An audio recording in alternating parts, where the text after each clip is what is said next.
আসসালামু আলাইকুম। আমার কথা কি শোনা যাচ্ছে? একটু যান্ত্রিক ত্রুটিতে পড়তেছি। একটু জানাও যে আমার কথা কি শোনা যাচ্ছে কিনা।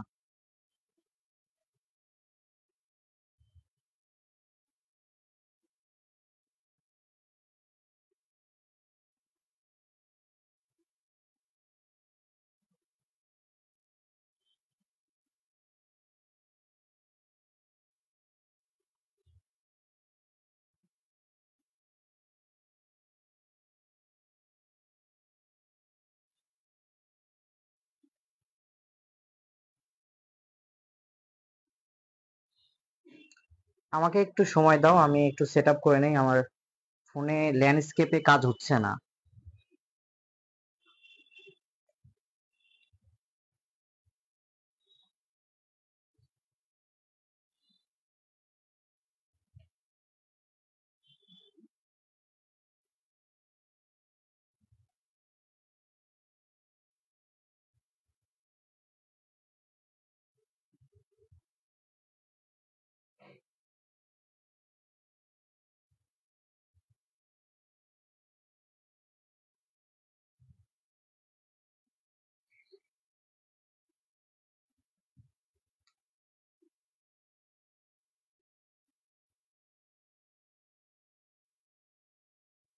আচ্ছা, আমার লাইভ কি এখনো চলতেছে?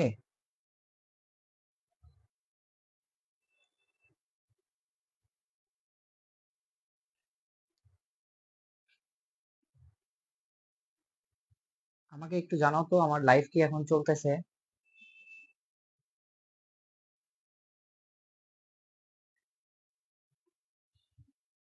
ওকে, ঠিক আছে। ক্লিয়ার কি দেখা যাচ্ছে? দেখা যাচ্ছে কি ক্লিয়ার আমাকে?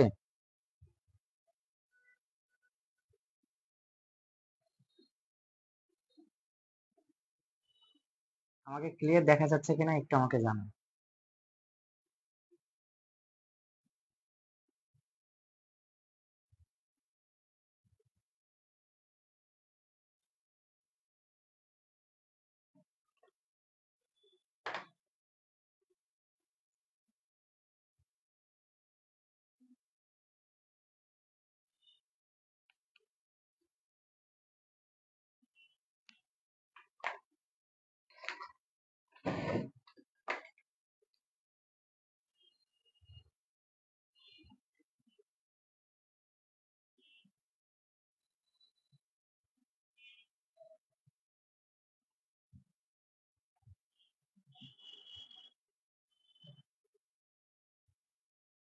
আমার আওয়াজের ভিতরে কোনো সমস্যা বা সাউন্ডে কোনো সমস্যা?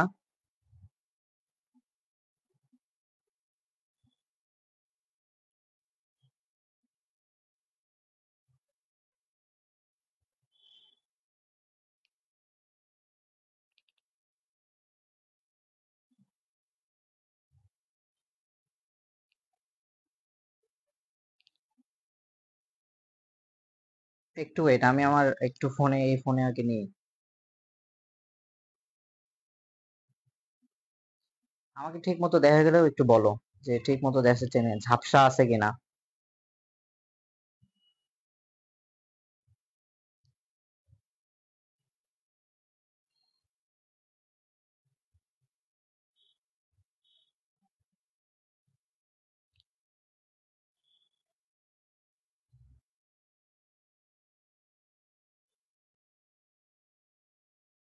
ওকে, তোমাদের লাইভ ক্লাস কিছুক্ষণের মধ্যেই শুরু হতে যাচ্ছে।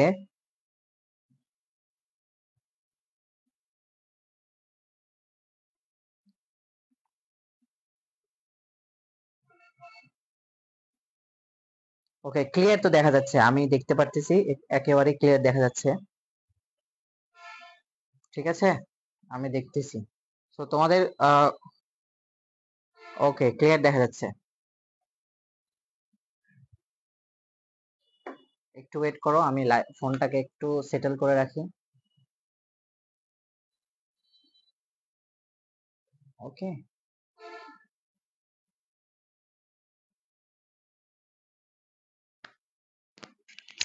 ঠিক আছে, আমরা তাহলে আজকের ক্লাসটা শুরু করি।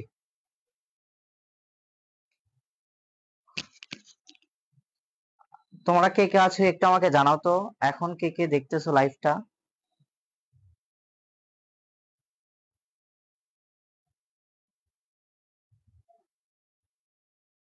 সজীব রয় একাই আছো? দুইজন দেখতেছো? ওকে, ঠিক আছে। আমরা তাহলে শুরু করি, হ্যাঁ। আমাদের প্রথম যে জিনিসটা আজকে করাবো, আজকে প্রথমে তোমাদের হচ্ছে মার্ক ডিস্ট্রিবিউশনটা একটু দেখাবো। মার্ক ডিস্ট্রিবিউশনটা,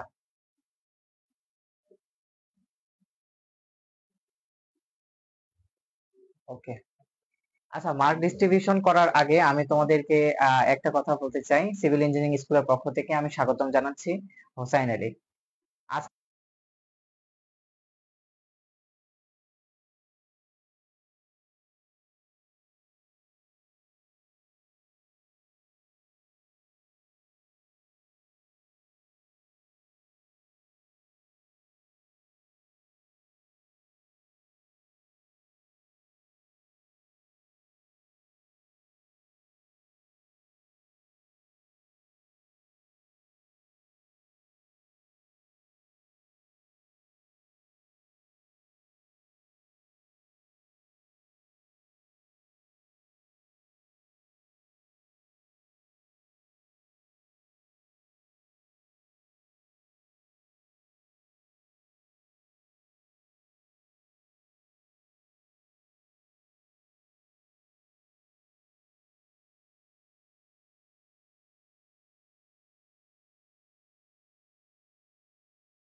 এই এখন শোনা যাচ্ছে আমার কথাটা? আমাকে একটু জানাও তো।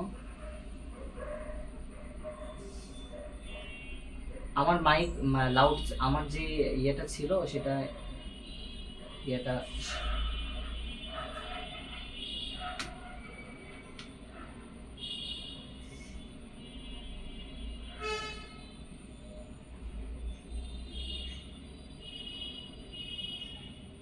এখন শোনা যায় কিনা? আমার আসলে যেই মাইক্রোফোনটা ছিল সেটার চার্জটা ফুরিয়ে গেছে, আমার আসলে মনে ছিল না চার্জটা দেওয়ার।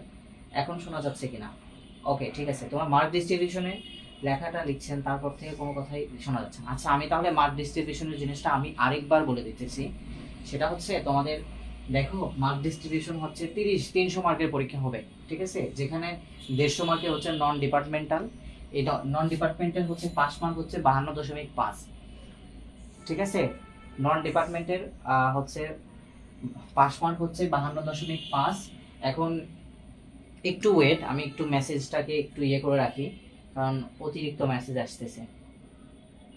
একটু ওয়েট, তোমার একটু ওয়েট করো।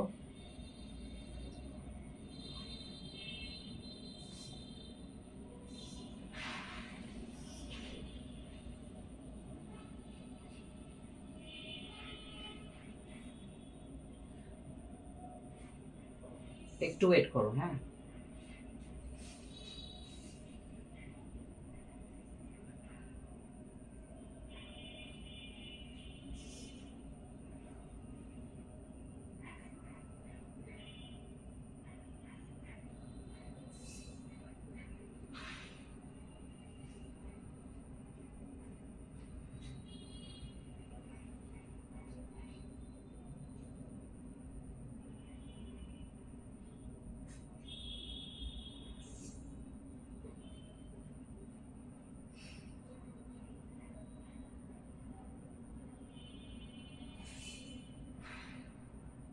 ওকে ঠিক আছে। এখন এখন এখন বলি, অনেক মেসেজ আসতেছিল। যাই হোক, আমাদের হচ্ছে এই নন ডিপার্টমেন্টে হচ্ছে 150 মার্কের পরীক্ষা হয়ে থাকে। তো সেখান থেকে পাস মার্ক হচ্ছে 52.5। তোমাদের বলে রাখি যে 52.5টা মার্ক পাইলেই, অর্থাৎ এখানে ননে পাস করলে তবেই তোমার ডিপার্টমেন্ট অংশের খাতাটা দেখানো হবে। সো এই ডিপার্টমেন্টে হচ্ছে তোমাদের 150 মার্কের কোশ্চেনটা হয়ে থাকে, যেখান থেকে ম্যাথে হচ্ছে 8টা কোশ্চেন আসে। 8 14টা, 14 মার্ক। প্রতিটা অঙ্কের মার্ক হচ্ছে 14, 112। থিওরি থাকে 2টা 7 করে 14, এবং এমসিকিউ থাকে 12টা 2 করে 24 মার্ক। এই হচ্ছে টোটালি 150 মার্কের কোশ্চেনটা হয়। এখন আমি এই 8টা ম্যাথ কোথা থেকে আসে সেটার একটু সারসংক্ষেপ এখানে তুলে ধরেছি। মেকানিক্স থেকে আসে 2টা, হাইড্রোলিক্স থেকে 1টা, সার্ভিং থেকে 1টা, ডিজাইন থেকে 1টা, স্ট্রেন থেকে 2টা, এস্টিমেটিং বা ম্যাটেরিয়ালস থেকে 1টা কোশ্চেন। এখন আমি এই কথাটা বলছি কিন্তু কিসের উপরে ভিত্তি করে? আমি এই কথাটা বলছি হচ্ছে তোমাদের বিগত কোশ্চেনগুলোকে অ্যানালাইসিস করে এই কথাটা আমি বলতেছি, ঠিক আছে? এখন এর ভিন্নতাও হতে পারে। তো বেসিক্যালি তোমাদের আজকে আমি কতটুকু কোর্স করব তোমরা অলরেডি জানো, যারা হচ্ছে ভর্তি হয়েছো তোমরা সবাই জানো যে আমি তোমাদেরকে ফর্ম দিয়েছিলাম, কোর্স কন্টেন্ট কতটুকু আছে সবকিছু তোমরা জানো। এখন ঘটনা হচ্ছে যদি সিলেবাস আরোটাও বৃদ্ধি করা হয় তাহলে কিন্তু ওই জিনিসগুলো অ্যাড করা হবে, ঠিক আছে? তো চিন্তার কোনো কিছু নেই। অর্থাৎ কোর্স কন্টেন্ট যতটুকু তোমরা দেখেছো, এরপরে যদি অ্যাডমিশনের জিনিসটা চেঞ্জ করা হয়, অ্যাডমিশনে এই কোর্সটা চলাকালীন সময় যদি অ্যাডমিশনের কোর্সে কিছু অ্যাড করা হয় তাহলে সেটাও হচ্ছে তোমাদেরকে করানো হবে, ঠিক আছে? সো চিন্তার করার কিছু নেই। তো এই হচ্ছে তোমাদের ইয়া। তো এখানে কি তোমাদের কোনো সমস্যা আছে কিনা? বাইজিৎ, সজীব, তোমাদের কি এইটুকু বুঝতে অসুবিধা হয়েছে কিনা একটু আমাকে জানাও। না হলে আমি এটা মিশে দিয়ে আমি তোমাদের একেবারে মেকানিক্স থেকে শুরু করব, ঠিক আছে?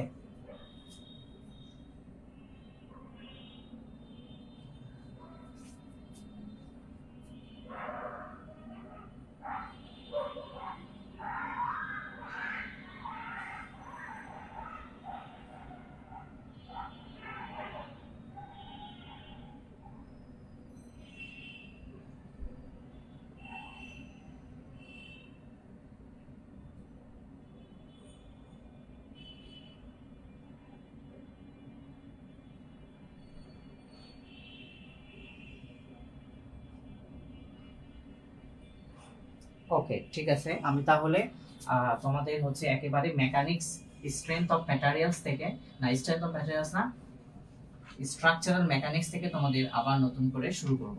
ওকে, বিস্তারিতভাবে আমরা কিন্তু শুরু করব।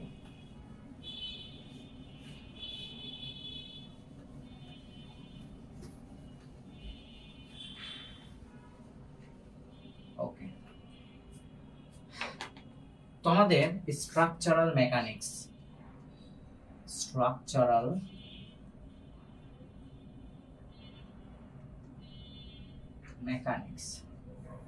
এই জায়গা থেকে দুইটা কোশ্চেন হয়ে থাকে। সো এটা কিন্তু অনেক বেশি ইম্পর্টেন্ট একটা টপিকস, বা এটাকে বলা হয় একটা সাবজেক্ট। স্ট্রাকচারাল মেকানিক্সটা অনেক হার্ড এবং কঠিন একটা সাবজেক্ট, যে কারণে কিন্তু আমি কিন্তু এটার উপরে একটা ফ্রি ক্লাসও তোমাদের এখানে একটা ফ্রি কোর্সও তোমাদেরকে। ওকে, ঠিক আছে। আসলে এই জন্য প্রাইভেট গ্রুপের এটাই একটা সুবিধা, যে আসলে চেঁচামেচি কম। ওকে, ঠিক আছে। তাহলে এই স্ট্রাকচারাল মেকানিক্স অনেক গুরুত্বপূর্ণ একটা জিনিস, যেটা আসলে তোমরা অলরেডি আমার ফ্রি ক্লাসটা দেখেছো।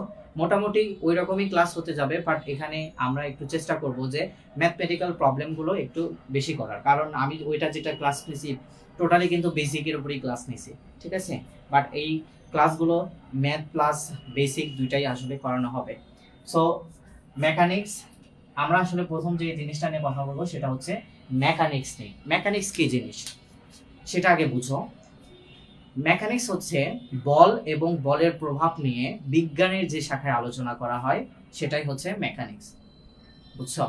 বল এবং বলের প্রভাব নিয়ে বিজ্ঞানের যে শাখায় আলোচনা করা হয় সেটাই হচ্ছে আমাদের মেকানিক্স।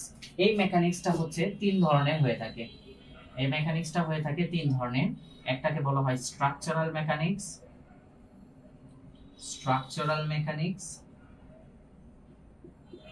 আর একটাকে বলা হয় স্ট্রেংথ অফ ম্যাটেরিয়ালস,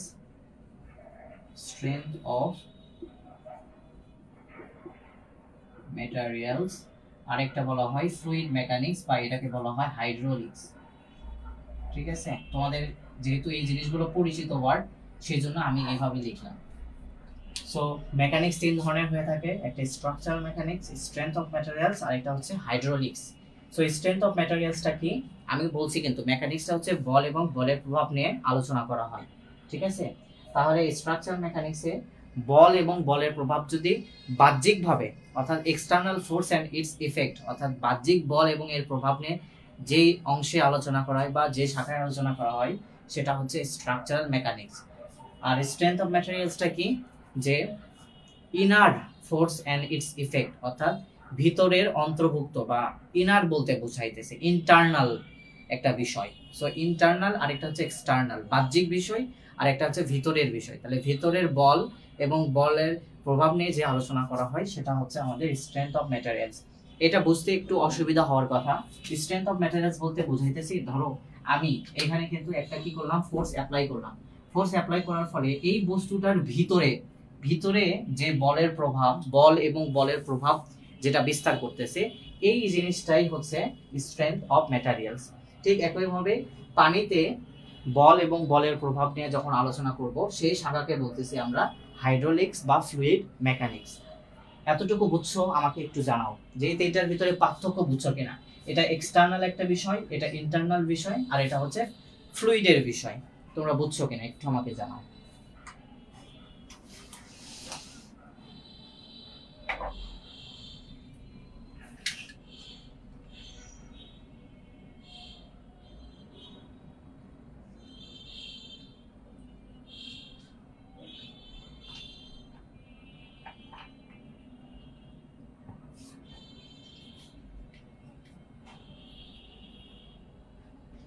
তোমরা একটু আমাকে সাথে সাথেই রিপ্লাই করবা, কারণ এতে করে তোমাদের সময়টাও বাঁচবে। হ্যাঁ, ঠিক আছে, বোরিং লাগবে না।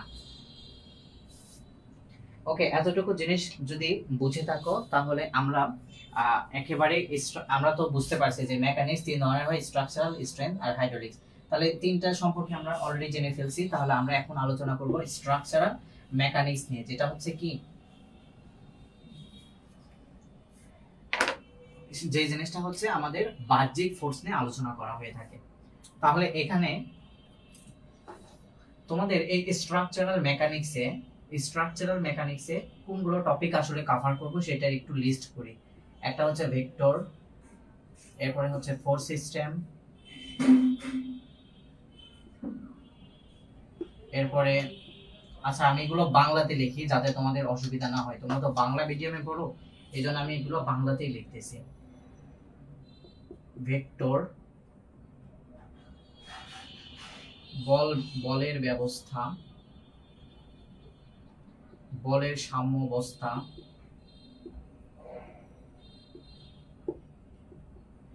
এরপরে হচ্ছে ভার কেন্দ্র, জড়তার ভ্রামক,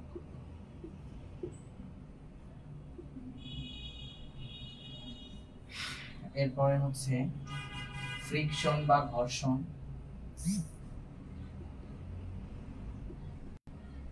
এরপরে হচ্ছে তোমাদের কাজ ক্ষমতা শক্তি,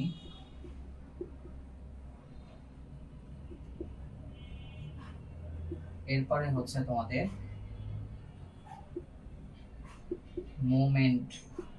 ঠিক আছে, তোমাদের এই স্ট্রাকচার মেকানিক্সে এই টপিকগুলো হচ্ছে আমাদের আলোচনার বিষয়, যেখানে বলছি ভেক্টর, বলের ব্যবস্থা, বলের সাম্যাবস্থা, ভার কেন্দ্র, জড়তার ভ্রামক, ফ্রিকশন, কাজ ক্ষমতা শক্তি এবং মোমেন্ট।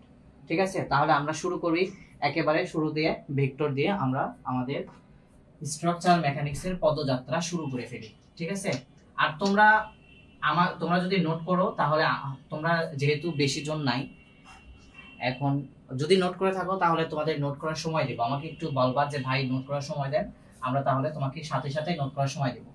আবার তুমি যদি মনে করে যে না ভাই আপনি যত বুঝাইতেছেন বুঝান, এরপরে ভিডিওটা শেষ করলে রেকর্ড অবস্থায় আমি আসলে নোট করব, তাহলে এটাও করতে পারো তোমরা। ওকে, ঠিক আছে, যেহেতু অধিকাংশই এখন অনুপস্থিত সেজন্য আমি তোমাদেরকে পরবর্তীতে ভিডিও দেখে দেখে নোট করাটাই বেটার মনে করতেছি, তাহলে আমি আরো তাড়াতাড়ি আসলে আমার টপিকগুলো আসলে কভার করতে পারবো। ঠিক আছে, তো আমরা আসলে কোন নিয়ে আলোচনা করব? ভেক্টর নিয়ে আলোচনা করব, ভেক্টর রাশি নিয়ে আলোচনা করব, যেহেতু এটা স্ট্রাকচার মেকানিক্সের ফার্স্ট টপিক। সো ভেক্টর রাশিটা কি? ভেক্টর রাশিতে যাওয়ার আগে আমাদের কথা বলতে হবে রাশিটা নিয়ে। রাশি কি জিনিস? রাশি হচ্ছে যা কিছু পরিমাপ করা যায় সেটাই হচ্ছে রাশি, যা কিছু পরিমাপের একক সেটাই হচ্ছে রাশি। এই রাশিটা হচ্ছে দুই ধরনের হয়ে থাকে, একটা হচ্ছে ভেক্টর রাশি আর একটা হচ্ছে স্কেলার রাশি। ঠিক আছে, এই রাশিটা দুই ধরনের হয়ে থাকে, একটা ভেক্টর রাশি আর একটা হচ্ছে আমাদের স্কেলার রাশি। সো ভেক্টর রাশি আর স্কেলার রাশি কি? যে রাশিটার শুধুমাত্র মান আছে, কোনো দিক নেই, শুধুমাত্র মান আছে, দিক নেই, সেটাই হচ্ছে আমাদের স্কেলার রাশি। আর ভেক্টর রাশিটা কি? আমাদের মান আছে, সাথে সাথে দিকও আছে, তাহলে এই জিনিসটাই হচ্ছে আমাদের ভেক্টর রাশি। সো আই হোপ এটা বুঝছো এবং এই জিনিসগুলো তো তোমরা অলরেডি জানো।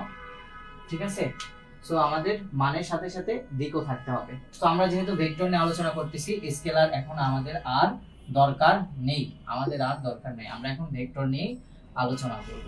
সো এই ভেক্টরের ক্ষেত্রে আমাদের একটু মনে রাখতে হবে যে বল একটা ভেক্টর রাশি, বল হচ্ছে একটা ভেক্টর রাশি। ঠিক আছে, তাহলে বলের কি আছে? মান আছে, সাথে সাথে আমাদের কি আছে? বলের দিকও আছে। ওকে, ঠিক আছে, তাহলে আমরা কি করি?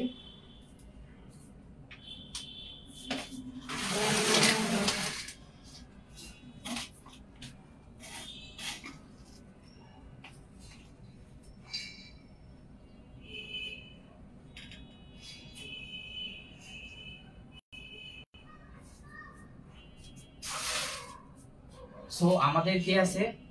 ভেক্টর নিয়ে এখন যেহেতু আলোচনা করতেছি, ভেক্টরের মান আছে, দিক আছে এবং বলটা হচ্ছে একটা ভেক্টর রাশি, এতটুকু মনে রাখলেই হবে। ঠিক আছে, এরপর আমাদের লাগবে হচ্ছে সমান ভেক্টর। আমাদের লাগবে হচ্ছে সমান ভেক্টর। তাহলে সমান ভেক্টর কি জিনিস? আমাদের সমান ভেক্টরটা হচ্ছে, আমরা যদি ধরো এ একটা ভেক্টর, বি একটা ভেক্টর, তো এটাকে একটু চিহ্নিত করি যে এটা ভূমির সাথে 30 ডিগ্রি কোণে 5 নিউটনে কাজ করতেছে। ঠিক একইভাবে ধরো এই জায়গাতে বি একটা ভেক্টর, 30 ডিগ্রি কোণে 5 নিউটনে কাজ করতেছে। ঠিক আছে, তাহলে সমান ভেক্টরটা কি জিনিস? আমরা তখনই এ এবং বি ভেক্টরকে সমান ভেক্টর বলতে পারবো যদি এবং কেবল যদি সেখানে মানের সাথে সাথে, দেখো মান 5, এটাও 5, তাদের দিক 30 ডিগ্রি, ভূমির সাথে 30 ডিগ্রিতে আছে, ভূমির সাথে 30 ডিগ্রিতে আছে, তাহলে আমরা কখন তাকে সমান বলতে পারবো? যে যখন তাদের মান সাথে সাথে দিকটাও কি আছে, সমান আছে, তখন আমরা সেটাকে বলবো হচ্ছে সমান ভেক্টর। ঠিক আছে, তাহলে আমি এখানে সমান ভেক্টর নিয়ে কেন আলোচনা করতেছি একটু বোঝার চেষ্টা করো। যে আমি যদি চিন্তা করি যে এই ভেক্টর আর এই ভেক্টর একই জিনিস যদি হয়, তাহলে আমি এটাকে চিন্তা করতেছি এখানে নেই, এর অবস্থান এইখানে চলে আসছে, তাহলে এখান দ্বারা আমি আসলে কি বোঝাতে চাচ্ছি? যে আমি কোনো ভেক্টরকে মান এবং দিককে চেঞ্জ না করে এইখান থেকে এখানে নিয়ে আসতে পারছি, তার মানে আমি এখানে একটা সিদ্ধান্তে আসতে পারি। কি সিদ্ধান্তে আসতে পারতেছি? যে ভেক্টর রাশির মান ও দিককে চেঞ্জ না করে স্থানান্তর করা যায়,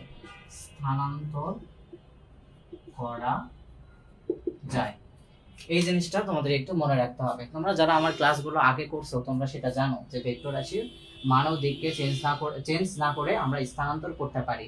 আমরা সেই থিওরামটা কই থেকে পাইছি? সমান ভেক্টর থেকে পেয়েছি। ঠিক আছে, এতটুকুই তোমাদের জানতে হবে, বুঝতে হবে। ওকে, এখন আমরা তাহলে একটু মোছা দিই। এই কথাটা কিন্তু একটু মনে রাখিও, হ্যাঁ এই কথাটা একটু মনে রাখিও, কারণ এই কথাটার ব্যবহার আমরা খুব শীঘ্রই অনেক দ্রুত মানে অনেক ফ্রিকোয়েন্টলি ব্যবহার করব। ফ্রিকোয়েন্টলি বলতে বুঝাইতেছি যে অনেক জায়গাতেই এই জিনিসটা ব্যবহার করব, এই অ্যাপ্লিকেশনটা। ওকে, ঠিক আছে, তাহলে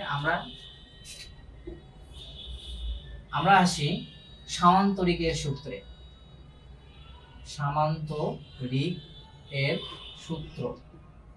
আমরা আসি কোথায়? সামান্তরিকের সূত্র।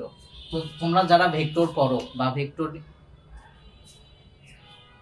ভেক্টর পড়ো তাহলে তারা কিন্তু অলরেডি জানো কিন্তু যখন ভেক্টর নিয়ে কথাবার্তা হয় তখন কিন্তু অবশ্যই সামান্তরিকের সূত্র নিয়ে আলোচনা করা হয়ে থাকে। তো এই সামান্তরিকের সূত্রটা কি, বা একে বলা হয় ইংরেজিতে প্যারালিলোগ্রাম ল। এটাকে বলা হয় প্যারালিলোগ্রাম ল।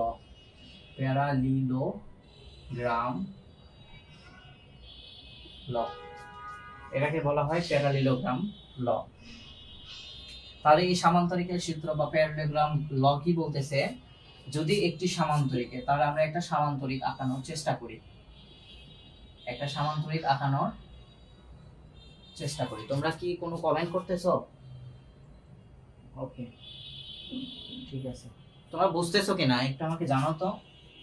কিছুই তো কথা বলতেছো না, আর মনে হচ্ছে তো বুঝতেছো, কারণ এই জিনিসগুলো অলরেডি আমি করে ফেলছি আমার ফ্রি কোর্সে। সো প্যারালিলোগ্রাম লটা কি ছিল? আমাদের প্যারালিলোগ্রাম লটা ছিল যদি এই যে সামান্তরিকের দুটি সন্নিহিত বাহু কোনটা? যে এই বাহু আর এই বাহু সন্নিহিত কেন? কারণ এই বাহু এই প্রান্ত এখানে মিশে গেছে, এই প্রান্তের এই প্রান্ত মিশে গেছে, তাহলে এরা দুটো হচ্ছে সন্নিহিত বাহু। ঠিক একইভাবে এই বাহু আর এই বাহু সন্নিহিত বাহু, বাট এই বাহু আর এই বাহুর ভিতরে কোনো ধরনের স্পর্শ নাই, সেহেতু এই বাহু আর এই বাহু কিন্তু সন্নিহিত বাহু না।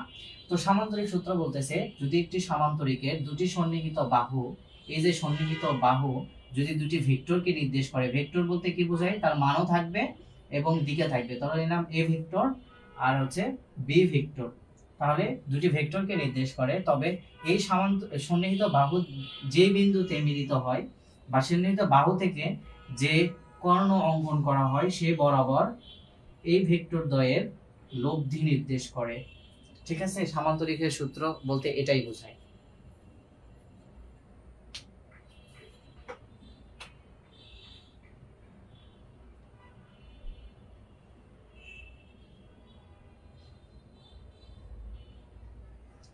আমাকে কি দেখা যাচ্ছে?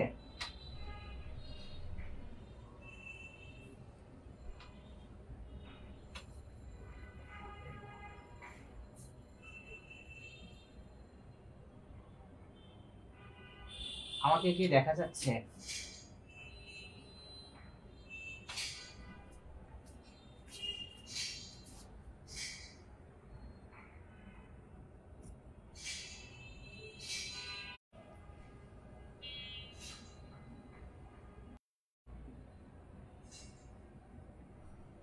হ্যাঁ হ্যাঁ, আমি আসলে লক্ষ্য করিনি। এখন শোনা যাচ্ছে কিনা?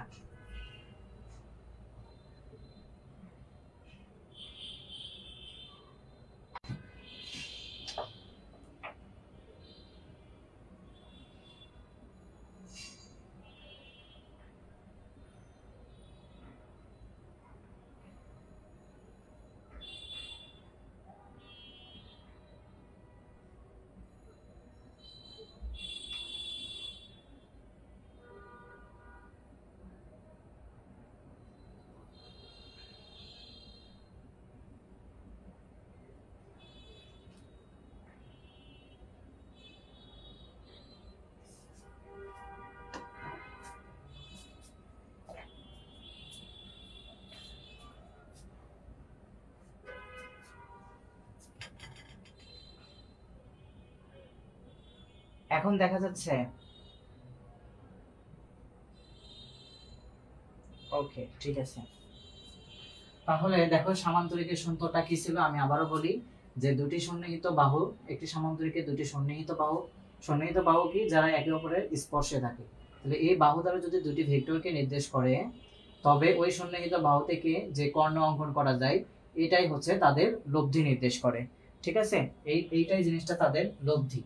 তাহলে এই জিনিসটাকে তোমরা যখন ডেরিভেট করবা বা ডেরিভেশন করবা, ডেরিভেশন করার পরে এই লব্ধির মানটা পাওয়া, লব্ধির মান পাবে আর সমান সমান root over a square b square plus 2ab cos alpha. ঠিক আছে, এই লব্ধিটার মান পাবা হচ্ছে a square plus b square plus 2ab cos alpha. ঠিক একইভাবে এইটার সাথে যদি এইটা হচ্ছে তার দিক হয়, এটা হচ্ছে আলফা, মানে তাদের মধ্যবর্তী কোণ, আমি এটা নিয়ে কথা বলবো।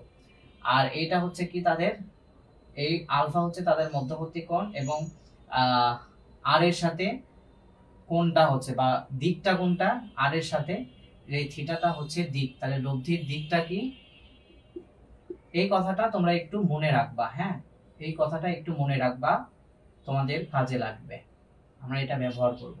সো লব্ধির দিক নিয়ে একটু কথা আমার একটু মনে, মানে তোমাদের মনে রাখতে হবে। আমি ইউজুয়ালি এটা একটু বাংলাতে লিখে দিতেছি যাতে তোমাদের মনে থাকে। থিটা সমান সমান হবে tan ইনভার্স, তোমরা অবশ্যই মনে রাখবা যে দেখো এই যে আর, এই আর এর সাথে কার সাথে কোণ, এই কোণটা হচ্ছে আলফা এর সাথে না, এ এর সাথে না।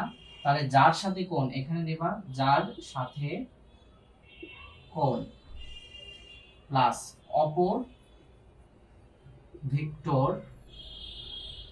অপর ভেক্টর cos আলফা, অপর ভেক্টর sin আলফা। ঠিক আছে, এই হচ্ছে তোমাদের সূত্র। লব্ধির দিকের সূত্রটা কি? tan ইনভার্স যার সাথে কোণ প্লাস অপর ভেক্টর cos আলফা, অপর ভেক্টর sin আলফা। ঠিক আছে, এই জিনিসটা কি বুঝছো? এখন দেখা যাচ্ছে, আমি তো দেখতে পারতেছি, এই এখন দেখা যাচ্ছে, এই যে দেখতেছো তোমরা তো মনে হয় কেউ একজন দেখতেছো, দেখো তো এখন দেখা যাচ্ছে কিনা।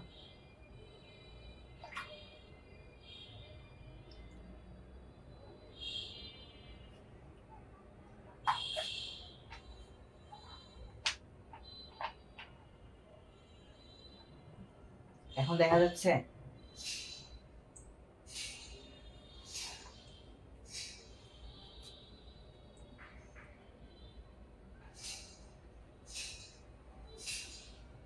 দেখা যাচ্ছে?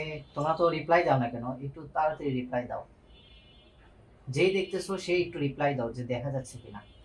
আমি তো এখানে ঠিক মতোই দেখতে পারতেছি। ওকে, ঠিক আছে, তাহলে তোমরা এই জিনিসটা মনে রাখবা যে লব্ধির দিক থিটা সমান সমান tan ইনভার্স অপর vector sin alpha divided by, আমি আসলে যার সাথে কোণ নিছি, দেখো কোণটা এই থিটা কোণটা কার সাথে, আলফা এর সাথে। তাহলে এই হচ্ছে, তাহলে এটাকে যদি আমি ম্যাথমেটিক্যালি রূপান্তর করি সেটা হবে কি tan ইনভার্স, দেখো যার সাথে কোণ, এই কোণটা কার সাথে, এর সাথে। তাহলে এ অপর ভেক্টর কে বি, তাহলে B cos alpha, B sin alpha. ঠিক একইভাবে আমি যদি চিন্তা করি এই থিটাটা এর সাথে না, এই থিটাটা হচ্ছে এর সাথে, সেক্ষেত্রে আমার সূত্রটা হবে কি tan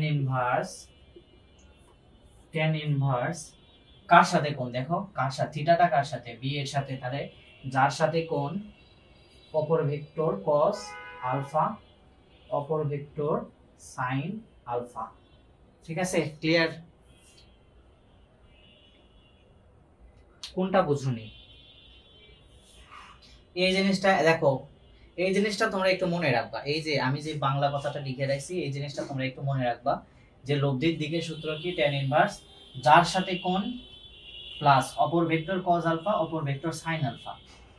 এখানে আমাদের প্রথম ক্ষেত্রে কোণটা কার সাথে, থিটাটা ছিল হচ্ছে এর সাথে, তাহলে থিটা যদি এর সাথে হয়, কার সাথে কোণ এটা, কার সাথে, থিটা এর সাথে, তাহলে এই যে এ লিখছি, তাহলে এ বাদ দিয়ে অপর আরেকটা ভেক্টর কে বি, তাহলে বি cos আলফা আর বি sin আলফা, এই যে এখানে যা লিখছি সেটাই তো এখানে রূপান্তর করছি।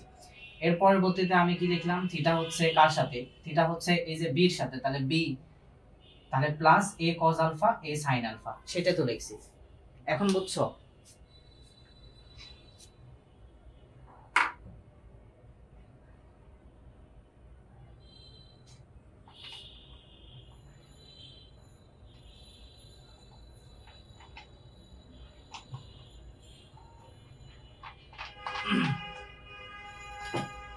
একটু ফাস্ট রিপ্লাই দাও, বুঝছো কেন? শাওন, তুমি একটু ফাস্ট রিপ্লাই দাও। ঠিক আছে, আমরা লব্ধির মান পাইছি, দিক পাইছি, এখন আমরা চলে আসি মধ্যবর্তী কোণটা নিয়ে। আমরা এখন চলে আসি মধ্যবর্তী কোণ নিয়ে। হ্যাঁ, আমরা এখন মধ্যবর্তী কোণ নিয়ে আলোচনা করব।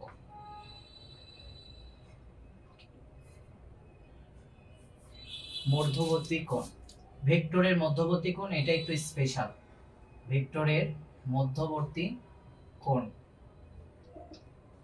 স্পেশাল জিনিসটা কি, স্পেশাল ভাবে মনে রাখবা এইভাবে যে ভেক্টরের পায়ে পা মিলতে হবে, ভেক্টরের পায়ে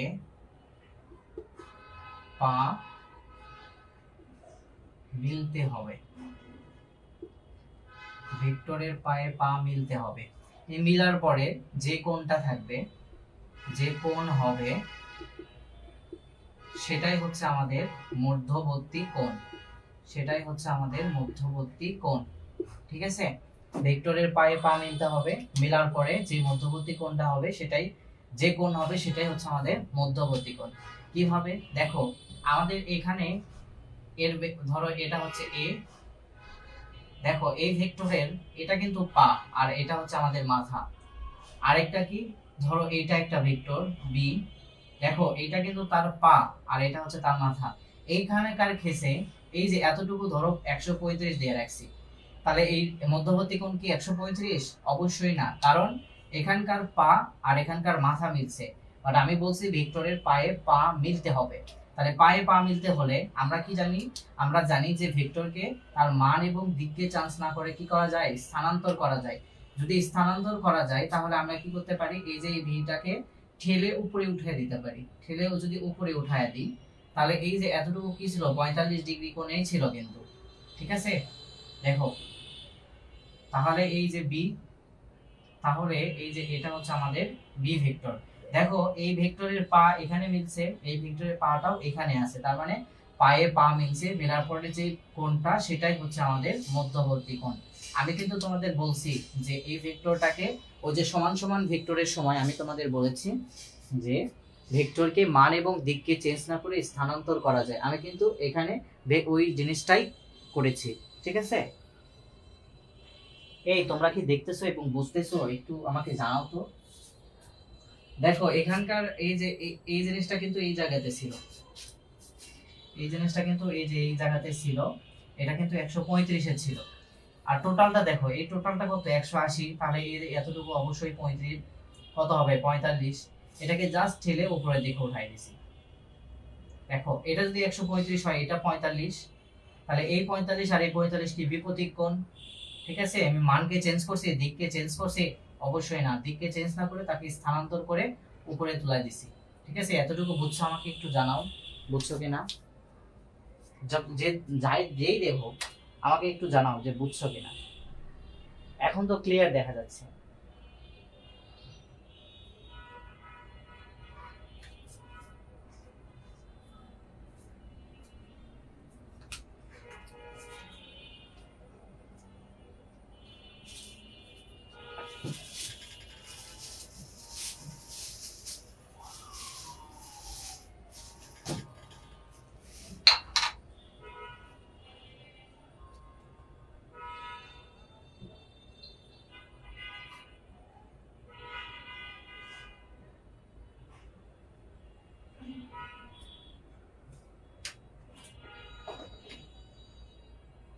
ওকে, ঠিক আছে, বুঝলে ভালো। তাহলে এতটুকু কি তোমরা নোট করছো? যদি নোট করতে থাকো তাহলে একটু নোট করো।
ওকে, ঠিক আছে, আমার মনে হয় যে তোমাদের নোট করা শেষ। এখন তাহলে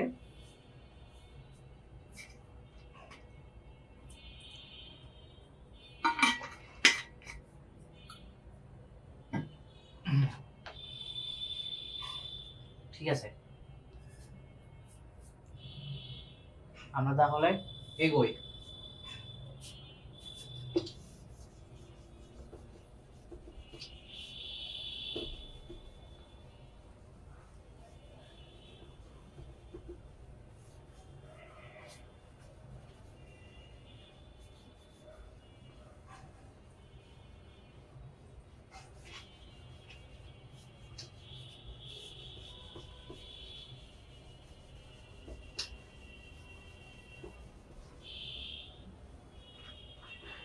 ঠিক আছে, তাহলে আমরা একটা অঙ্কে চলে যাই এবং অঙ্কর মাধ্যমে আমরা আসলে কি করি, অঙ্কের মাধ্যমে বাকি যে বেসিক গুলো আছে সেটা কভার করার চেষ্টা করি। হ্যাঁ, একটা অঙ্ক করি। তো তোমাদের আমরা কিন্তু ভেক্টর নিয়ে যত যাবতীয় কথাবার্তা সবকিছু কিন্তু বলে ফেলছি। এখন আমরা যেটাতে চলে যাচ্ছি সেটা হচ্ছে আমাদের ফোর্স সিস্টেম বা বলের ব্যবস্থা। আমরা চলে যাচ্ছি বলের ব্যবস্থাতে। ওকে, আমরা বলের ব্যবস্থার অঙ্কগুলো করে ফেলি।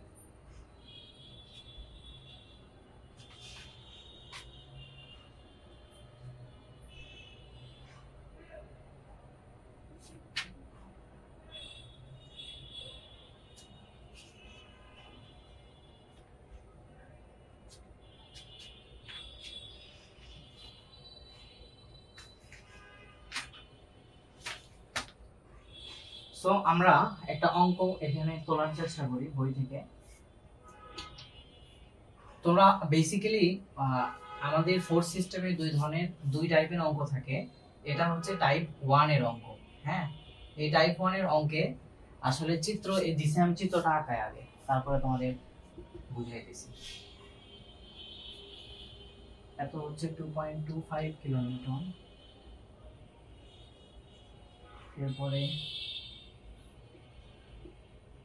50 কিলোনিউটন, এই জিনিসটা হচ্ছে 26 কিলোনিউটন, আরেকটা হচ্ছে 10 কিলোনিউটন।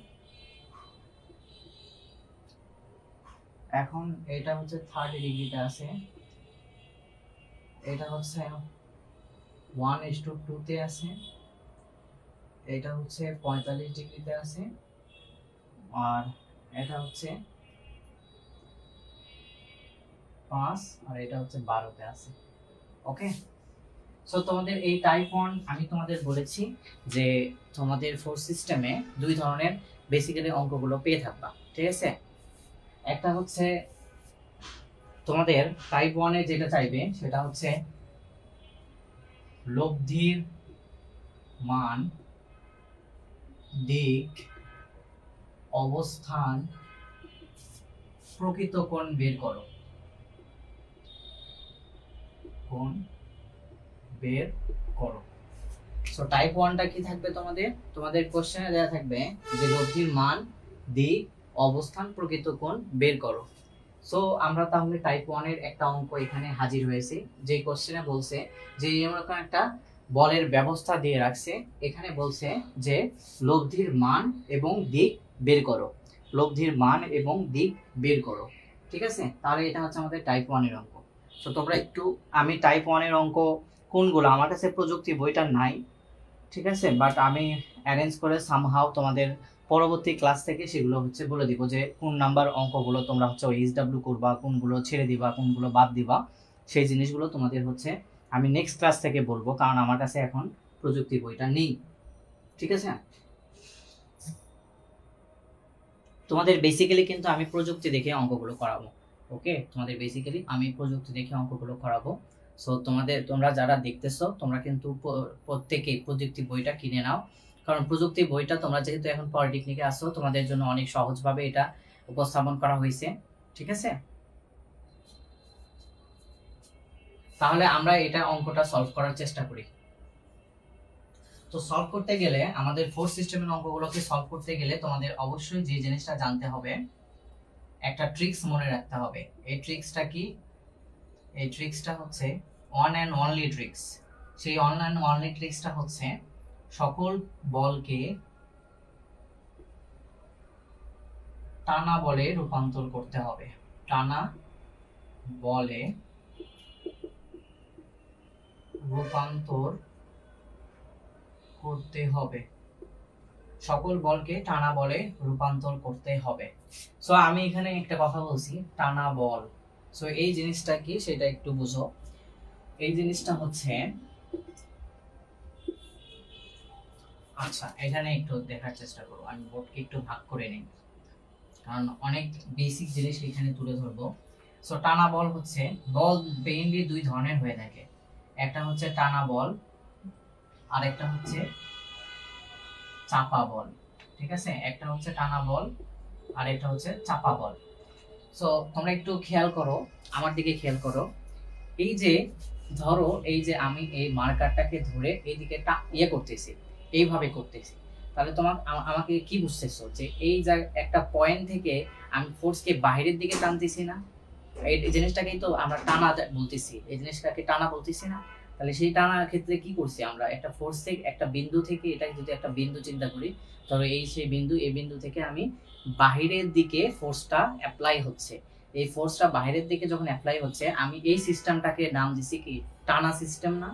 তাহলে বিন্দু থেকে যখন বাহিরের দিকে ফোর্স কাজ করবে, বিন্দু থেকে যখন বাহিরের দিকে ফোর্স কাজ করবে, তখন সেটাকে বলবো টানা বল।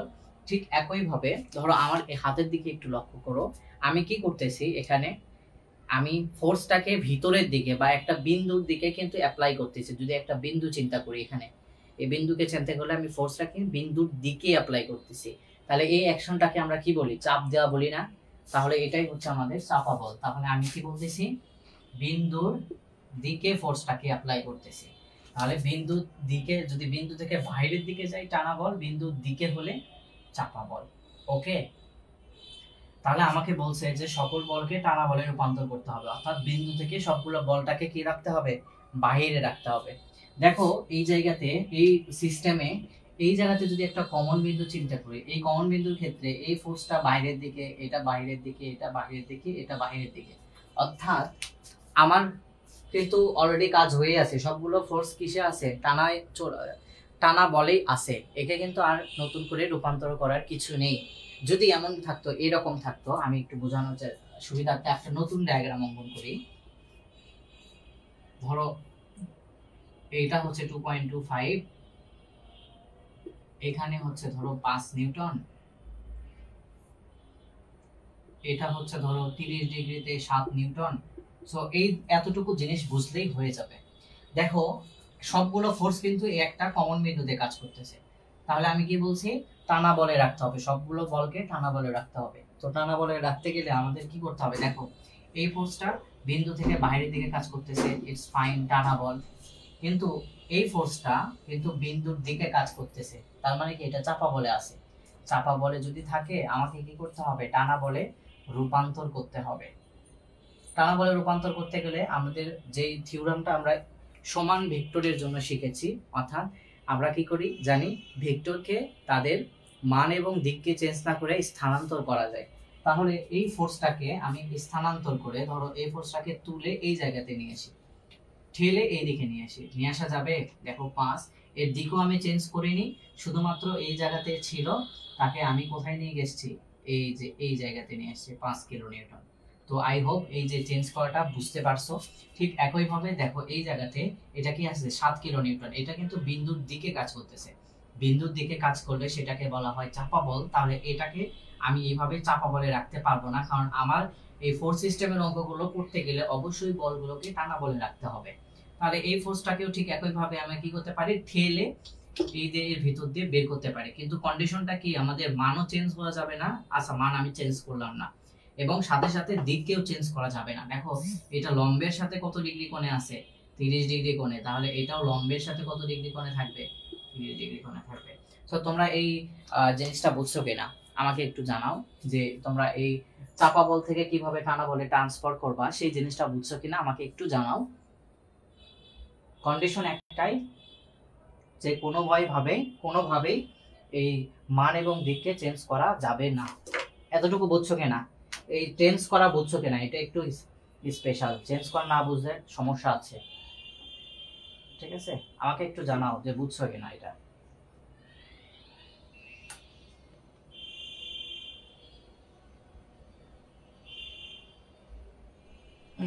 যে দেখতেছো সে আমাকে একটু জানাও যে বুঝছো কিনা। ওকে, ঠিক আছে, ক্লিয়ার। তাহলে আমরা কিন্তু চাপা থেকে টানাতে ক্লিয়ার করে ফেলছি। এই এতটুকু আমাদের আর দরকার নেই। তুমি যে সজীব, তুমি একটু মানে রেকর্ড ক্লাস দেখে, তোমরা একটু রেকর্ড ক্লাস দেখে নোটগুলো করিও, এতে করে আমি আসলে ফাস্টলি যেতে পারবো। ঠিক আছে, বোরিং লাগবে না তোমাদের কাছে। অনেক আমাদের এখানে প্রায় অনেক স্টুডেন্ট ভর্তি হবে, তো সো তাদের কাছে যেন বোরিং না লাগে, এই জন্য তোমরা কি করবা, রেকর্ড ক্লাস দেখে মানে নোটগুলো করবা। ঠিক আছে, জাস্ট এতটুকুতে বুঝো, না বুঝলে আমাকে সরাসরি কোশ্চেন করো। আর নোট করা যদি সময় দেই তাহলে কি হবে, যে অনেকের বোরিং লাগবে, বাট আমি আসলে 1.5 ঘন্টায় খুব বেশি জিনিস কভার করতে পারবো না। বুঝতে পারছো আমার কথাটা?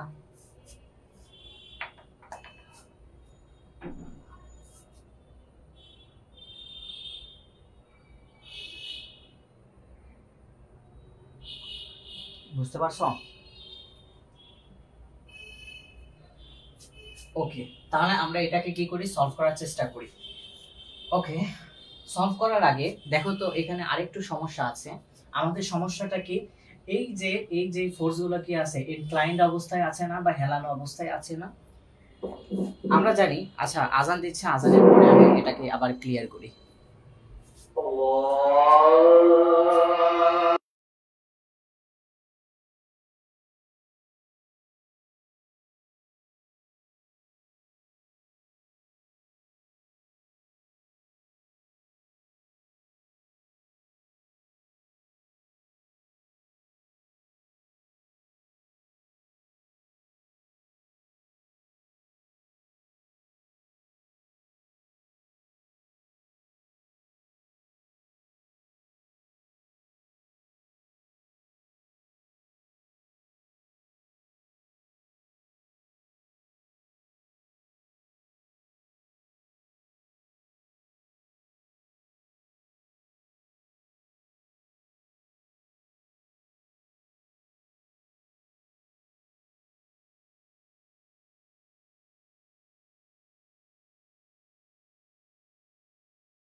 আচ্ছা, ঠিক আছে, আমরা তাহলে এটার বাকি অংশটা করার চেষ্টা করি। সো আমরা দেখো আমরা কি করেছি, আমরা কিন্তু এখানে বলছে লব্ধির মান এবং দিক নির্ণয় করো, তাই না?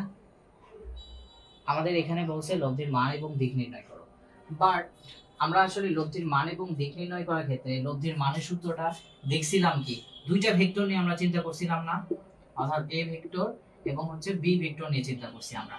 আমরা কিন্তু দুইটা ভেক্টর নিয়ে চিন্তা করছি এখানে, বুঝতে পারছো?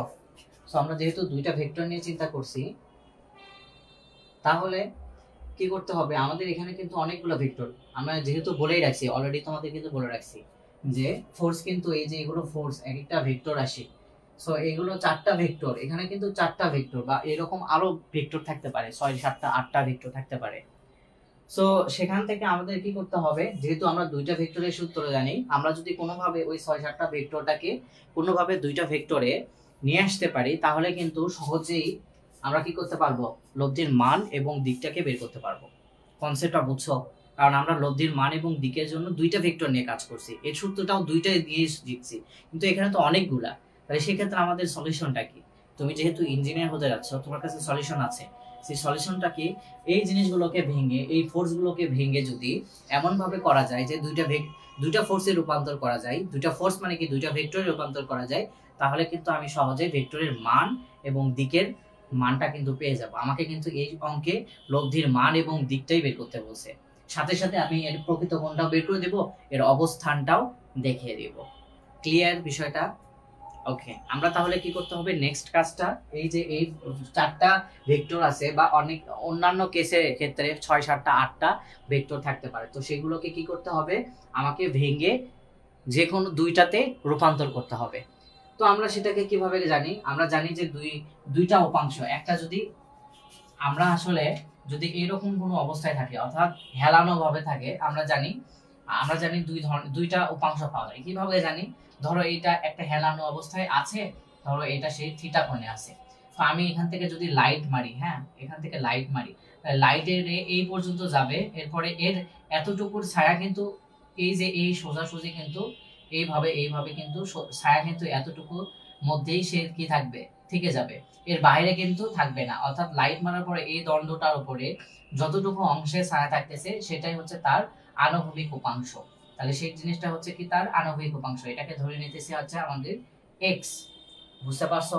ঠিক একই ভাবে আমি যদি এই পাশ থেকে লাইট মারি, এই পাশ থেকে যদি আমি লাইট মারি, তাহলে কি হবে, এই যে দেখো লাইটের রে এই যে এই বরাবর এসে এই যে এতটুকুর মধ্যে ছায়াটা দিবে, ঠিক আছে, এতটুকুর মধ্যে ছায়া দিবে। তার মানে কি এতটুকু উপাংশের উলম্ব উপাংশ বা উপরের মানে লম্বালম্বী উপাংশ কতটুকু অংশ এখানে কাজ করতেছে, সেই জিনিসটা কিন্তু পাবো হচ্ছে আমরা ধরে নিতেছি ওয়াই, ঠিক আছে। আর এটাকে ধরতেছি আমরা হচ্ছে এল, এটাকে ধরতেছি আমরা কি এল। বুঝতে পারছো? উপাংশ বের করা বুঝছো? যারা ভেক্টর নিয়ে ভালোভাবে জানো তারা কিন্তু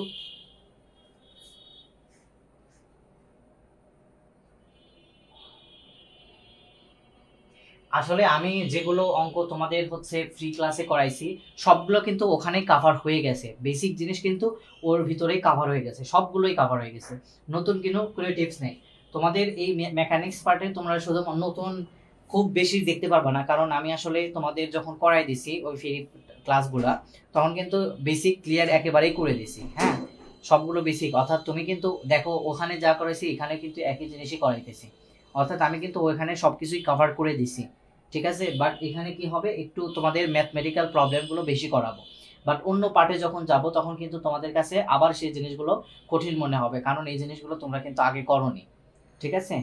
ওইখানে কিন্তু কোনো টপিকসই মানে বেসিক জিনিস বাদ দেয়নি, সবকিছুই কিন্তু ক্লিয়ার করে দিয়েছি ওখানে। বুঝতে পারছো? ওকে, তাহলে এতটুকু অংশ হচ্ছে আমাদের এক্স আর এতটুকু অংশ হচ্ছে আমাদের ওয়াই, ঠিক আছে। তাহলে দেখো তো, আমরা এতটুকু যদি ওয়াই হয় তাহলে এই জিনিসটাও কিন্তু আমাদের কি ওয়াই, আর এই জিনিসটা হচ্ছে আমাদের কি এক্স, আর এটা যদি আমাদের এল হয় তাহলে দেখো তো এটা হচ্ছে আমাদের কি 90 ডিগ্রি। তাহলে অবশ্যই তোমরা একটু মনে রাখবা, যদি সমকোণী ত্রিভুজ হয়, সমকোণী ত্রিভুজ হয়, অবশ্যই মনে রাখতে হবে যদি সমকোণী ত্রিভুজ হয় তবে সেক্ষেত্রেই কেবল, যদি সমকোণী ত্রিভুজটা কি, যে যে ত্রিভুজের যে কোনো একটা কোণ হচ্ছে সমকোণ বা 90 ডিগ্রি, সেটাই হচ্ছে আমাদের সমকোণের ত্রিভুজ। তো অবশ্যই সমকোণের যদি ত্রিভুজ হয় তাহলে তখন কেবলমাত্র তখনই আমরা লিখতে পারি যে cos থিটা সমান সমান কি ভূমি, এই যে ভূমি ডিভাইডেড বাই অতিভুজ L। তাহলে আমরা x সমান সমান আমরা কি পাবো L বাই cos থিটা, অর্থাৎ এই ভূমির উপাংশটা কত L cos থিটা। ঠিক একই ভাবে আমি যদি sin থিটা এর কথা বলি, sin থিটা হবে আমাদের y বাই L, তাহলে y এর মানটা কত হবে L sin থিটা। ঠিক আছে, L sin থিটা দেখা তো যাচ্ছে। ঠিক আছে, তাহলে আমরা L cos থিটা পাইলাম এবং L sin থিটা পেলাম। অর্থাৎ একটা হেলানো জিনিসকে যখন আমরা ভাঙবো দুইটা উপাংশ হবে, একটা হচ্ছে আনুভূমিক উপাংশ এবং একটা হবে উলম্ব উপাংশ। সেই আনুভূমিক উপাংশের মান হবে L cos থিটা এবং উলম্ব উপাংশ যেহেতু এই এতটুকু জিনিস আর এতটুকু জিনিস সমান, তাহলে এই জিনিসটা হচ্ছে y, তাহলে y সমান সমান কত হবে আমাদের L sin থিটা। তাহলে এখান থেকে আমি একটা সিদ্ধান্তে আসতে পারি। সেই সিদ্ধান্তটা কি জিনিস? সেই সিদ্ধান্তটা হচ্ছে, দেখো এখানে আমাদের যেই যেটার সাথে দেখো x এর সাথে কিন্তু থিটা ছিল, তাহলে আমি যার সাথে কোণ, দেখো এখানে x এর সাথে কোণ, তাহলে যার সাথে কোণ হবে সে cos থিটা। এই সিদ্ধান্তে কিন্তু আমরা আসতে পারছি। দেখো এই জিনিসটাই হচ্ছে, দেখো x এর সাথে কোণ ছিল এইজন্য এখানে cos থিটা চলে আসছে। সো এই সিদ্ধান্তটা তোমরা একটু মনে রাখবা।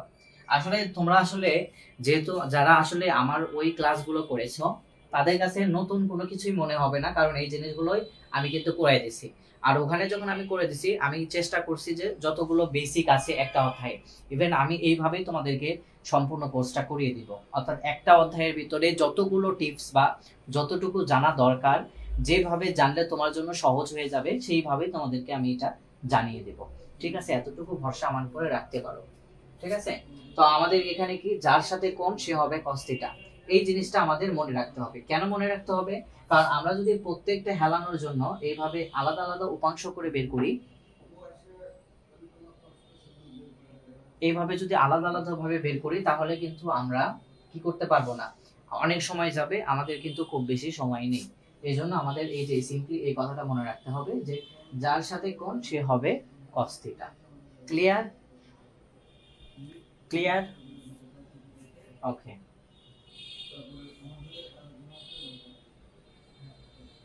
ঠিক আছে, আমরা কিন্তু বেসিক্যালি সবগুলো জিনিসই কভার করে ফেলছি।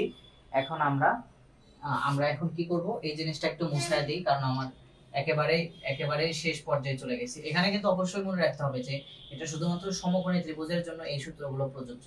সমকোণী ত্রিভুজ না হলে একটা নতুন এক্সট্রা সূত্র আমি তোমাদের বলবো, সেই সূত্রের মাধ্যমে এই জিনিসগুলো কভার করা হয়ে থাকে। ঠিক আছে, সো আমাদের এই জিনিসগুলোকে কি করব, ভাঙবো। দেখো আমি যদি এটাকে ভাঙি তাহলে এই যে এই উপাংশ এইটুকু, এটার সাথে কোণ 45 ডিগ্রি, তাহলে এই কোণটা হবে কত 50 cos 45 ডিগ্রি। কেন? কারণ যার সাথে কোণ এর সাথে কোণ, তাহলে এটা হবে cos এর উপাংশ, আর cos এর উপাংশ ওটা হলে বাকিটা হবে sin, এটা sin 45।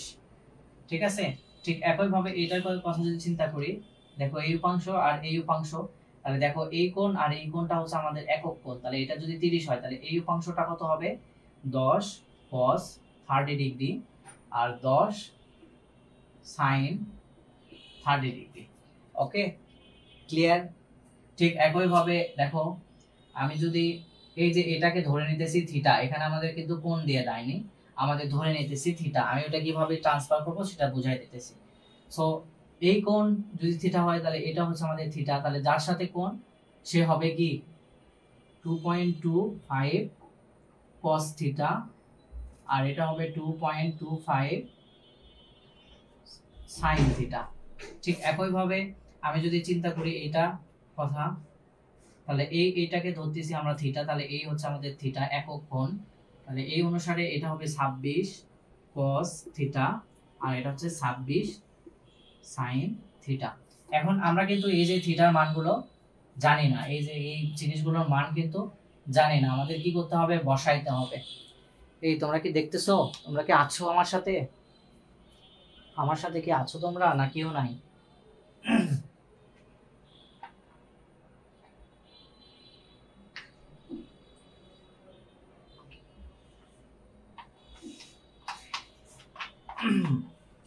তোমরা কি আমার সাথে আছো?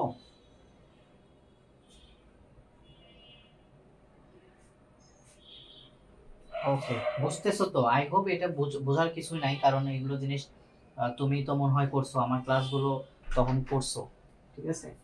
অবশ্য যারা আসলে এই ক্লাসগুলো একবারই নতুন দেখবে তাদের কাছে অনেক মানে ইয়ে লাগতে পারে। এখন তোমার কাছে ইজি মনে হচ্ছে কারণ এই জিনিসগুলো করে ফেলছো তুমি। ওকে, তাহলে আমরা এই যে সাইন থিটা, এই সাইন থিটার মানগুলো আমরা বের করি। দেখো আমরা এই যে এখানকার এই জিনিসটাকে একটু বের করে নিয়ে আসি। বের করে যদি নিয়ে আসি তাহলে এই যে দেখো এটা হচ্ছে 12, আর এইটুকু এইটুকু 5, আর এইটুকু হচ্ছে 12, আর আমরা এটাকে কোণ ধরছি। যদি কোণ ধরি তাহলে আমরা জানি যে এটা হচ্ছে ভূমি, এটা হচ্ছে লম্ব, কোণের বিপরীত বাহুটা হচ্ছে আমাদের লম্ব, আর এটা হচ্ছে আমাদের অতিভুজ। এটা যেহেতু আমাদের 90 ডিগ্রি, তাহলে আমরা পিথাগোরাসের সূত্র অনুসারে কি লিখতে পারি, 5 স্কয়ার 12 স্কয়ার তারকে রুট করলে আমরা পাবো 13। তাহলে এই অতিভুজের দৈর্ঘ্যটা হচ্ছে আমাদের 13। এটা তো কোনো সমস্যা নাই। তাহলে এটা যদি আমাদের কোণ হয় তাহলে আমরা সাইন থিটা সমান সমান কি লিখতে পারি, সাইন থিটা সমান সমান লিখতে পারি 12/13, আর cos থিটা সমান সমান লিখতে পারি কত, 5/13। ঠিক আছে, সো এই মানগুলো এই জায়গাতে ইনপুট করে দাও, সাইন থিটার মানটা এখানে ইনপুট করে দাও, সেটা কত 12/13, আর এখানে cos থিটার মানটা ইনপুট করে দাও, এটা কত আমাদের cos থিটার মান 5/13। এতটুকু তো বুঝছো? একটু জানাও তো বুঝছো কিনা, একটু জানা বুঝছো কিনা এটা। ঠিক একই ভাবে আমি যদি এই যে এই ত্রিভুজটাকে নেই, এই ত্রিভুজটা নেওয়ার ক্ষেত্রে কি হবে, দেখো এই ত্রিভুজটা নেওয়ার ক্ষেত্রে এটা হচ্ছে আমাদের 1, আর এইদিকে হচ্ছে আমাদের 2, আর আমি কোণ ধরছি হচ্ছে এই যে এটাকে। তাহলে আমি ঠিক একই ভাবে এটা যেহেতু 90 ডিগ্রি, আমি পিথাগোরাসের সূত্র অনুসারে কি পাই, 2 স্কয়ার প্লাস 1, তাকে আমি কি করব, রুট করলে আমরা আসলে কি পাবো, √5। তাহলে এই দৈর্ঘ্যটা হবে কি, অতিভুজের দৈর্ঘ্য হবে √5। হ্যাঁ ঠিক আছে, তুমি তুমি আসলে খুবই ভালো কাজ করতেছো যে লাইভটা দেখতেছো, কারণ তোমার যে ডায়েটগুলো আছে সাথে সাথে কিন্তু কভার করতে পারতেছো। তো তোমরা যারা এখন লাইভ দেখতেছো না, রেকর্ড দেখতেছো, তোমাদের কাছে বিনীত অনুরোধ, তোমরা যদি ভালো করে কিছু শিখতে চাও, আমি চাই তোমাদের শেখাতে, তো তোমাদের কিন্তু সেই আগ্রহটা থাকতে হবে। লাইভের ক্লাসটা তোমাদের কিন্তু অলরেডি আমি বলেই দিয়েছিলাম 7:30 থেকে।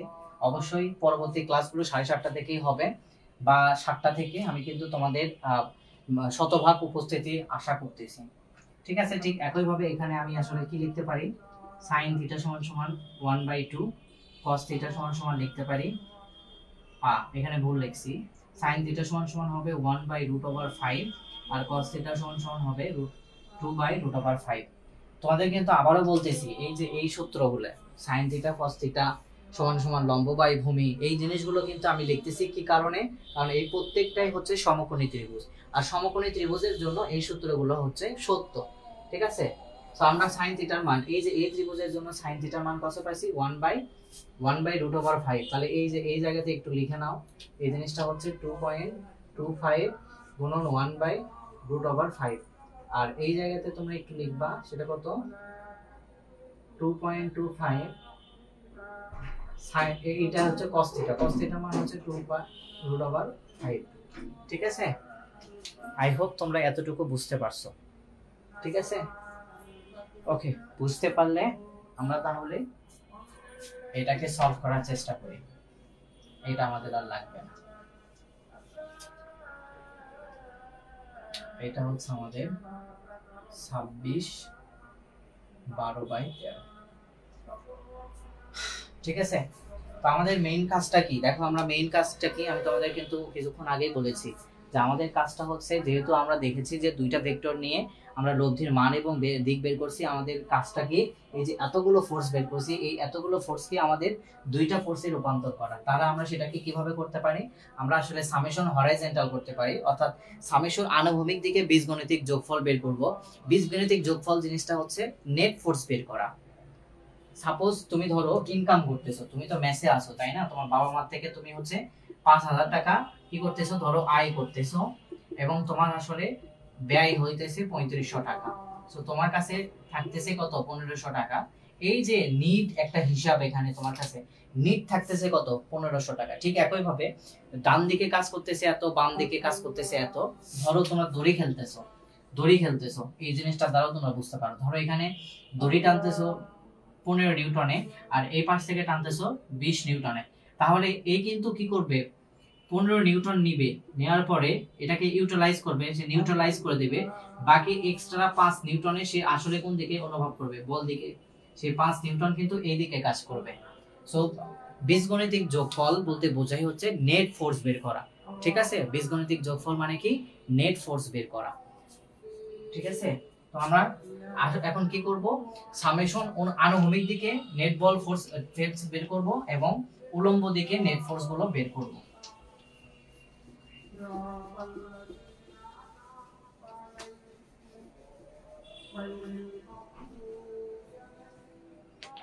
তাহলে আমরা কি করব, আনুভূমিক দিকে উলম্ব ফোর্স বের করব।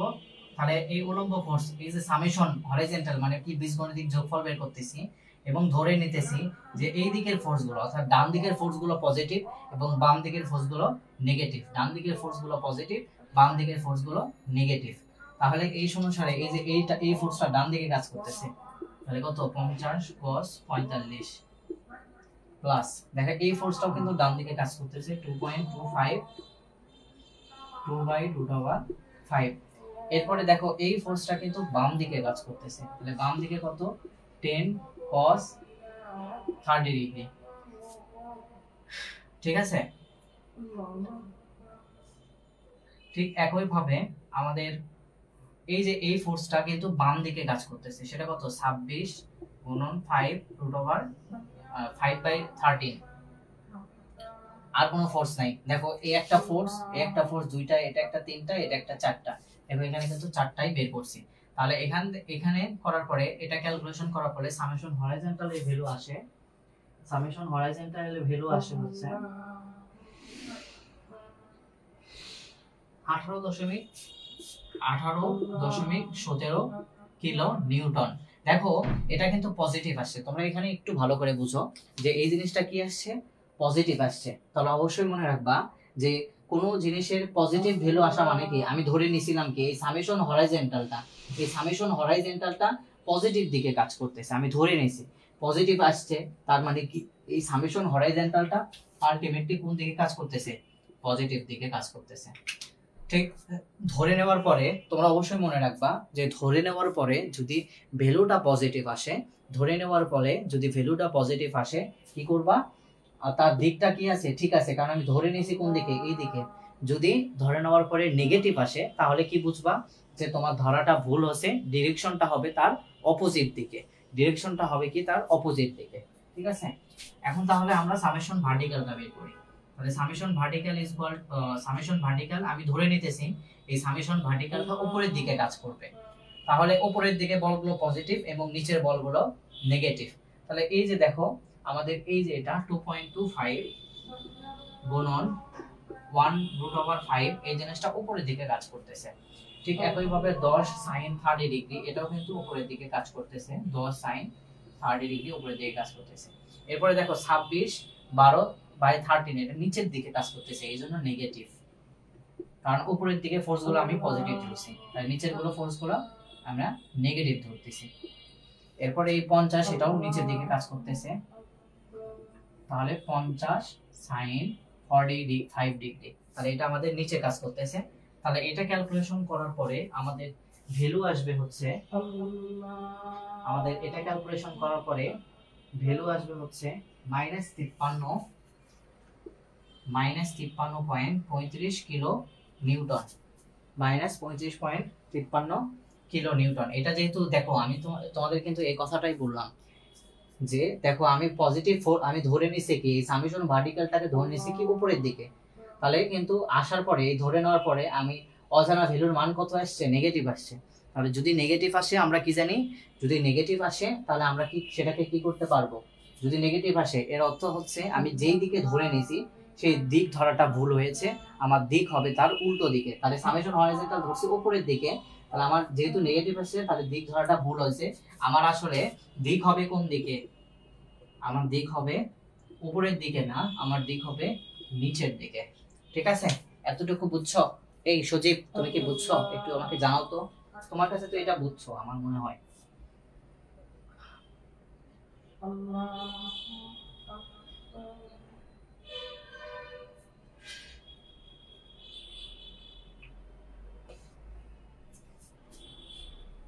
বুঝে দেখলে একটু আমাকে জানাও। তাহলে আমি এইটার আর আমার দরকার নাই, আমি এটাকে একটু মুছাই দিলাম। ঠিক আছে, এটাকে আমি মুছিয়ে দিলাম।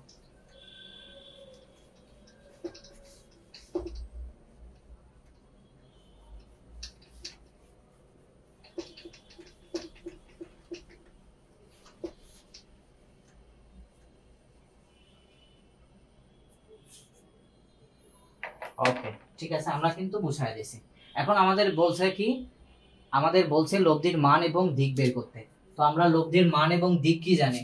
লব্ধির মানের সূত্র, লব্ধির মান আর সমান সমান জানি, আর সমান সমান জানি ভেক্টরের মানের উপরে square summation horizontal square plus summation vertical square plus 2 into summation horizontal into summation vertical.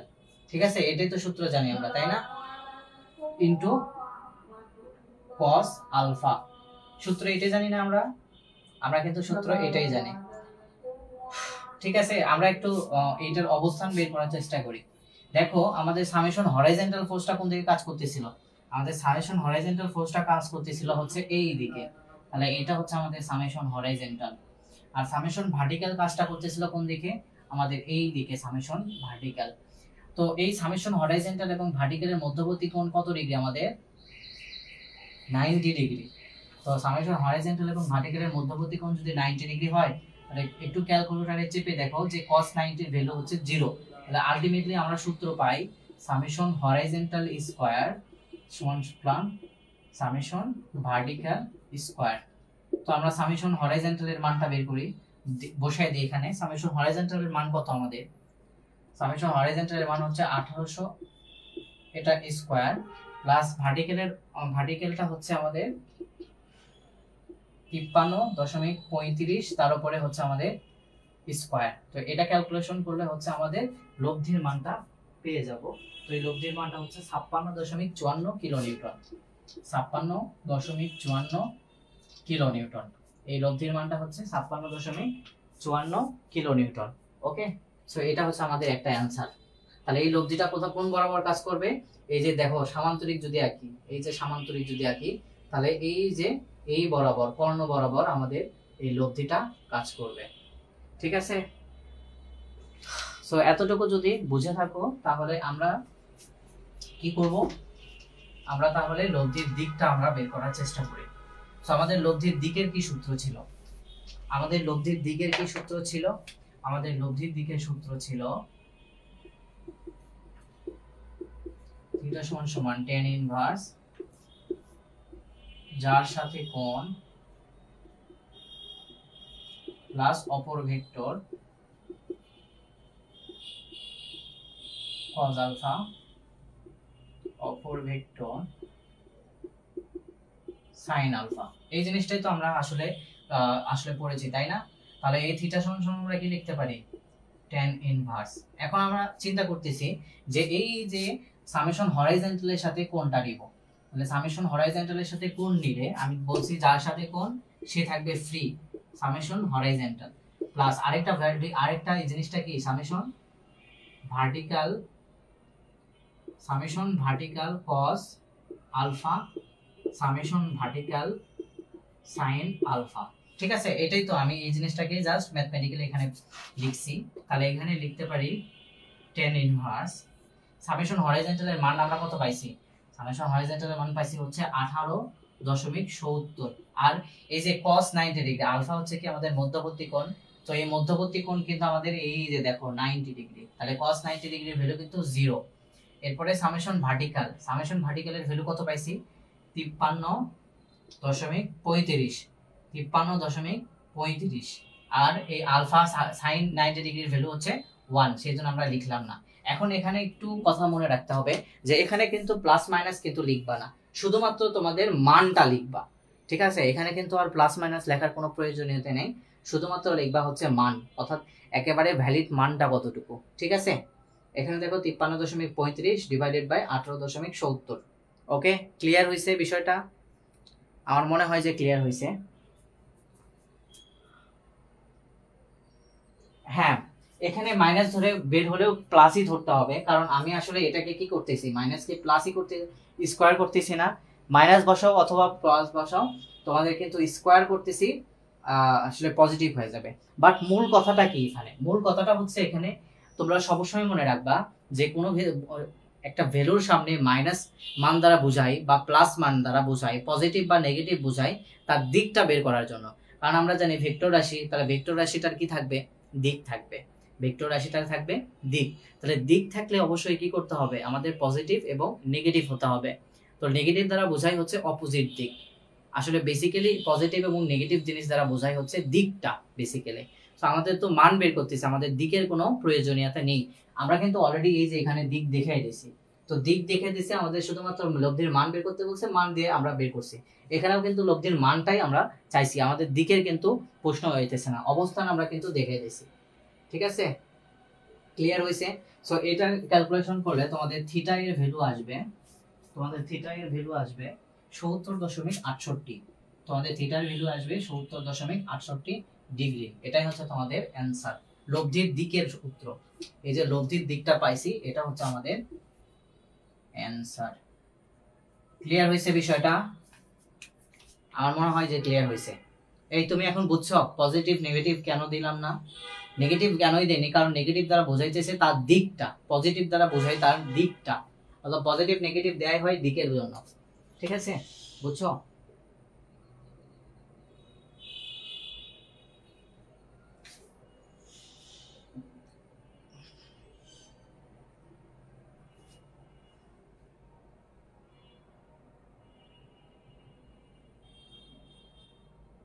ওকে, আচ্ছা দেখো, আমরা কিন্তু এখানে কি বলছি, টাইপ 1 এ লব্ধির মানটা বের করব, দিক বের করব, অবস্থান বের করব এবং প্রকৃত কোণ বের করব।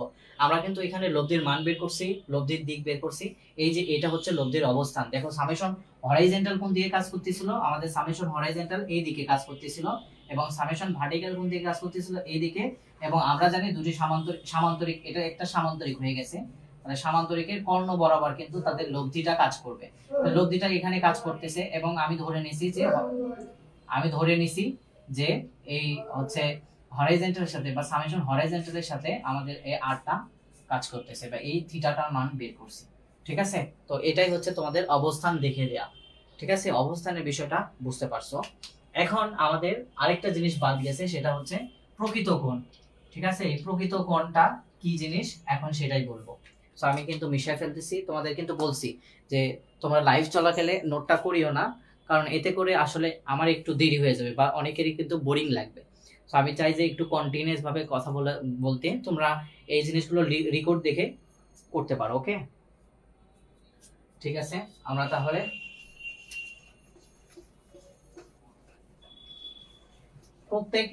প্রত্যেকই স্টুডেন্ট পেইড করছে, তাও এদের অনীহা।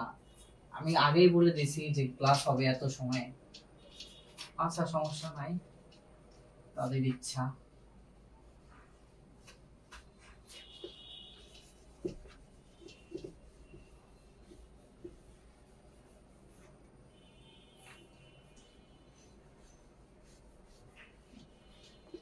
আমরা কিন্তু এখন কি বের করব, প্রকৃত দিকটা বের করব। ঠিক আছে, এর প্রকৃত দিকটা বের করব।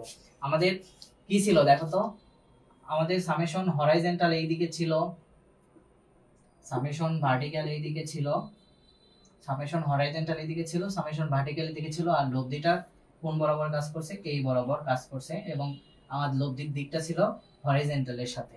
ঠিক আছে, এটাই হচ্ছে বেসিক্যালি অবস্থান দেখানো, এটা আমি কিন্তু অবস্থান দেখিয়ে দিছি। এখন হচ্ছে প্রকৃত কোণটা। প্রকৃত কোণ কি জিনিস, প্রকৃত কোণ কি জিনিস সেটা একটু তোমাদের বুঝতে হবে। সো এটা একটু লিখে নাও যে পজিটিভ এক্স অক্ষের সাথে, পজিটিভ এক্স অক্ষের সাথে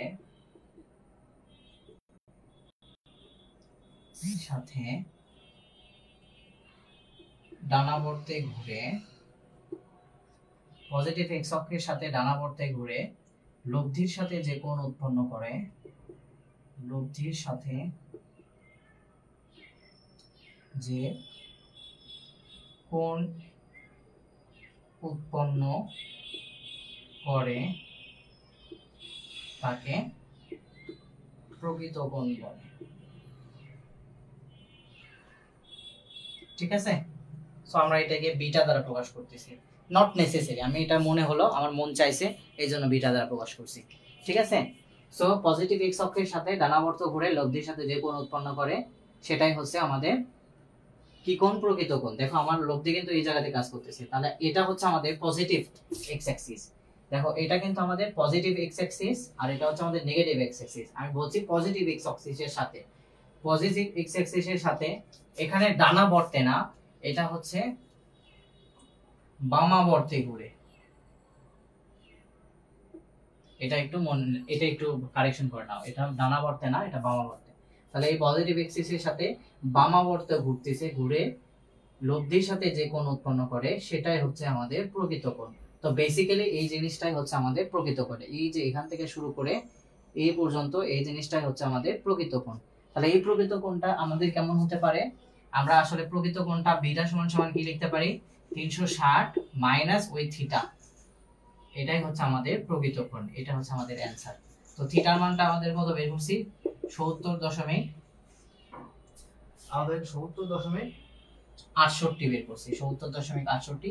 তাহলে এটা ক্যালকুলেশন করে যেটা আসবে সেটাই হচ্ছে আমাদের প্রকৃত কোণ। ঠিক আছে, বুঝছো? বুঝছো তোমরা?